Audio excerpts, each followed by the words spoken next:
नमस्कार, मैं doctor Siddharth Turkar, medical oncologist NHMMI cancer institute Raipur से। आज हम बात करेंगे लिम्फोमा के बारे में। लिम्फोमा एक प्रकार का ब्लड कैंसर यानी कि खून का कैंसर है। खून में कई प्रकार की कोशिकाएं होती हैं। इसमें से इसे मोटे तौर पे red blood cells, white blood sales and platelets के रूप में बांटा गया है। व्हाइट ब्लड सेल्स में भी तीन प्रकार होते हैं, granulocytes, lymphocytes and monocytes. Lymphocytes के भी दो प्रकार होते हैं मोटे तौर पे, T lymphocytes and B lymphocytes. इन्हीं व्हाइट ब्लड सेल्स, इन लिम्फोसाइट्स का जब एबनॉर्मल प्रोलिफरेशन होता है तो वो लिम्फोमा बना सकते हैं।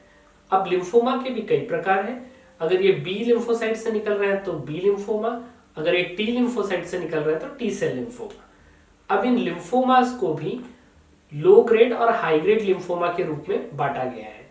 लो ग्रेड लिम्फोमा माने कि जो धीमे धीमे रूप से बढ़ रहा हो, हाई ग्रेड लिम्फोमा जो कि बहुत तेजी से बढ़ रहा हो। इसमें से हाई ग्रेड लिम्फोमास जो होते हैं, जिसमें से सबसे प्रमुख कारण है diffuse large B cell lymphoma. इसे ट्रीटमेंट की हमेशा जरूरत होती है और इसके ट्रीटमेंट के लिए कीमोथेरेपी का इस्तेमाल किया जाता है। जो लो ग्रेड लिम्फोमास होते हैं, इसमें भी कई प्रकार हैं। इन लिम्फोमास में हमेशा ट्रीटमेंट की जरूरत नहीं भी होती है। कई बार हमें सिर्फ इसे मॉनिटर करना होता है कि डिसीज किस टाइप से रिस्पॉन्ड कर रही है। कई बार ऐसा भी होता है कि लिम्फोमा के साथ भी एक नॉर्मल लाइफ पॉसिबल होती है और अगर इसके कारण कोई ज्यादा परेशानी नहीं हो रही हो तो हमें इसे ट्रीट करने की जरूरत भी नहीं हो सकती है। वहीं अगर मैं हाई ग्रेड लिम्फोमा की बात करूं तो ये काफी तेजी से बढ़ना शुरू कर देते हैं और ये नॉर्मल टिश्यूज को अफेक्ट करना शुरू कर देते हैं, इसलिए इन्हें हमेशा लगभग ट्रीटमेंट की जरूरत होती है। लिम्फोमा का इलाज कीमोथेरेपी के द्वारा किया जाता है। इसकी कीमोथेरेपी में एक मोनोक्लोनल एंटीबॉडी रिटुक्सिमैब का भी यूज किया जाता है। इसे कीमोथेरेपी के कॉम्बिनेशन में यूज किया जाता है ताकि बेहतर रिजल्ट्स मिल सके। जनरली लिम्फोमा के इलाज में 4 से 6 कीमोथेरेपी का दिया जाता है। 3 कीमोथेरेपी के बाद रिस्पॉन्स देखा जाता है। अगर रिस्पॉन्स अच्छा होता है तो अपन 3 और कीमोथेरेपी कंप्लीट करते हैं। कई बार स्टेज के हिसाब से या फिर बेसलाइन पे अगर पेशेंट को बहुत बल्कि डिसीज था तो इसे रेडियोथेरेपी के साथ ऑगमेंट भी करना पड़ता है। लिम्फोमा का कोई स्पेसिफिक कारण नहीं होता। इसका बहुत सारे रीजंस हो सकते हैं, जिसमें से आनुवंशिकता या कोई रेडिएशन का एक्सपोजर भी हो सकता है, बट इसका कोई स्पेसिफिक कारण नहीं है। जनरली ये बच्चों में देखा जाता है और इसका सेकंड पीक जो है ये ओल्ड एज में मिलता है, बट ऐसा नहीं है कि यंग पेशेंट्स में ये नहीं हो सकता। अभी भी इसके ऊपर अध्ययन चालू है कि इसका कारण क्या है, क्यों कुछ लोगों में ये इस प्रकार की बीमारी डेवलप होती है। अब अगर इसके लक्षण की बात की जाए लक्षण में अगर पेशेंट को कई गले में गांठ आ जाती है या बाजू में गांठ आ जाती है या फिर टॉन्सिल में उनको कोई ग्रोथ आ जाती है या उनको ग्रॉइंस में ग्रोथ आ गई है, एक गांठ पता लग रही है। इसके साथ साथ पेशेंट को जनरली वजन का कम होने शुरू हो जाता है, भूख कम लगने लगती है, रात में बुखार आना शुरू हो जाता है, हमेशा एक लो ग्रेड फीवर टाइप बना रहता है और एक जनरल इलनेस की फीलिंग आना शुरू हो जाती है। इसका जनरली उसी तरीके से पता लगता है। कई बार लो ग्रेड लिम्फोमा में गांठें काफ़ी बड़ी हो जाती हैं और वो किसी न किसी ऑर्गन्स को दबाना शुरू कर देती है और उस ऑर्गन के डिस्फंक्शन के कारण इस बीमारी का पता लगता है। लिम्फोमा की गांठ को कंफर्म करने के लिए गांठ की बायोप्सी करना ज़रूरी होता है और उसके ऊपर कुछ एडिशनल टेस्ट करने होते हैं जो इम्यूनोहिस्टोकेमिस्ट्री के नाम से जाने जाते हैं। एक बार ये पता लग जाए कि ये लिम्फोमा की ही बीमारी है तो इसकी स्टेजिंग वर्कअप बहुत ज़रूरी हो जाता है इलाज के पहले। उस स्टेजिंग वर्कअप में जनरली पेट स्कैन का इस्तेमाल किया जाता है और कुछ लिम्फोमा प्रकार में बोन मैरो एस्पिरेशन और बायोप्सी भी करना ज़रूरी होता है। लिम्फोमा के कई सारे प्रकार भी हो सकते हैं। इसे ब्रॉड कैटेगरीज में हॉजकिंस लिम्फोमा और नॉन हॉजकिंस लिम्फोमा में बांटा गया है। हॉजकिंस लिम्फोमा एक प्रकार का बी सेल लिम्फोमा है एंड इसे सिर्फ कीमोथेरेपी से पूरी तरह ठीक किया जा सकता है। नॉन हॉजकिंस लिम्फोमा या तो बी सेल से ओरिजिनेट हो सकता है बी सेल लिम्फोमा या फिर टी सेल से ओरिजिनेट होता है टी सेल लिम्फोमा। इसमें से 80% जनता को बी सेल लिम्फोमा ही होता है।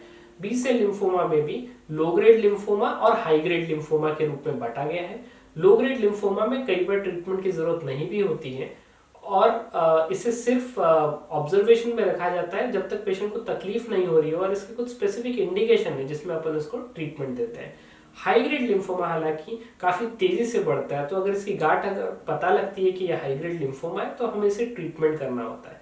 सो इसके ट्रीटमेंट के लिए कीमोथेरेपी और एक मोनोक्लोनल एंटीबॉडी रिटुक्सिमैब के कॉम्बिनेशन का यूज किया जाता है बी सेल लिम्फोमास में।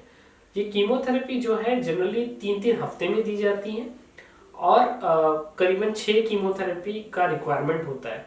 कई पेशेंट्स पे जिनमें गांठ बहुत बड़ी होती है बेसलाइन पर, ऐसे में रेडियोथेरेपी का भी जरूरत पड़ती है उस रिजल्ट्स को कंसोलिडेट करने के लिए।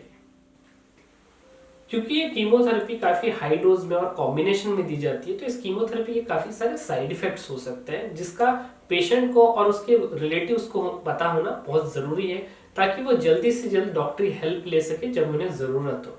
सबसे पहले इसके रोकथाम के लिए मैं ये बताना चाहूंगा कि पेशेंट को जरूरत है कि वो अपना हाइजीन बहुत अच्छा मेंटेन करे, बाहर का खाना वाला ना खाए, घर का बना हुआ खाना खाए जिसमें बिल्कुल जितना भी हाइजीन मेंटेन हो सकता है उसकी पूरी कोशिश की गई हो। लिम्फोमा में कीमोथेरेपी के दौरान कई बार पेशेंट्स या उनके मरीज रिश्तेदारों से ये सुनने मिलता है कि कीमोथेरेपी के कारण काफी सारे साइड इफेक्ट हो रहे हैं, इससे उनको काफी तकलीफ हो रही है और कीमोथेरेपी उनकी मेन बीमारी से ज्यादा उनको तकलीफ क्रिएट कर रही है। तो मैं इस चीज में आपको एक चीज बताना चाहूंगा कि क्योंकि ये कीमोथेरेपी को कॉम्बिनेशन में दिया जा रहा है और कई बार हाई डोजेस में दिया जा रहा है, तो इनसे कॉम्प्लिकेशंस तो होते हैं, बट इन्हें रोका जा सकता है और इनसे हो रही तकलीफ को काफी कम किया जा सकता है। सो इसको रोके जाने के लिए सबसे पहला तो स्टेप आपकी तरफ से ही आता है कि आप जो ट्रीटमेंट ले रहा है वो अपनी हाइजीन का ज्यादा से ज्यादा ध्यान रखें, खाने पीने की वस्तुएं में कम से कम गंदगी वाला खाना खाए, कुक्ड फूड खाए,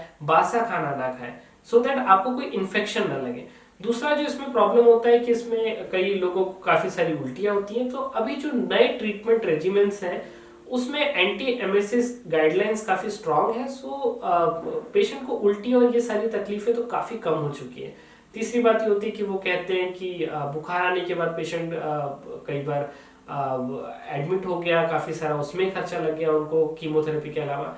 तो इस चीज को अवॉइड करने के लिए मैं ये बताऊंगा कि आप जल्दी से जल्दी डॉक्टर के पास जाइए अगर आपको कोई भी ऐसा अलार्मिंग सिम्टम लग रहा है। इस अलार्मिंग सिम्टम में ये हो सकता है कि अगर आपको बुखार आ रहा है, मुंह में छाले आ गए हैं, आप खाना नहीं खा पा रहे हैं, या फिर आपको लूज मोशन हो रहा है। कई बार पेशेंट 2 या 3 दिन तक ये सारी चीज इग्नोर कर देते हैं, सो ये इस चीज को इग्नोर मत कीजिए, आप जल्दी से जल्दी डॉक्टर के पास पहुंचिए। आप जल्दी डॉक्टर के पास पहुंचेंगे, वो जल्दी इलाज शुरू करेंगे, कम दवाइयों में आपका जल्दी इलाज हो जाएगा और आपकी बीमारी जल्दी ठीक हो जाएगी, कॉम्प्लिकेट नहीं होंगी, आगे का कीमोथेरेपी टाइम पर जाएगा और जल्दी से जल्दी और टाइम पे आपका सारा ट्रीटमेंट खत्म हो जाएगा। आखिरी में मैं ये कहना चाहूंगा कि लिम्फोमा की बीमारी एक ऐसी बीमारी है जिसको पूरी तरह ठीक किया जा सकता है। कीमोथेरेपी से इसका पूरी तरह इलाज संभव है, अगर आप सही समय पे सही एक्सपर्ट द्वारा तरीके से अगर इलाज इसका करवाते हैं तो आपकी बीमारी पूरी तरह ठीक हो सकती है और आप एक लंबे जीवन की आशा कर सकते हैं। शुक्रिया।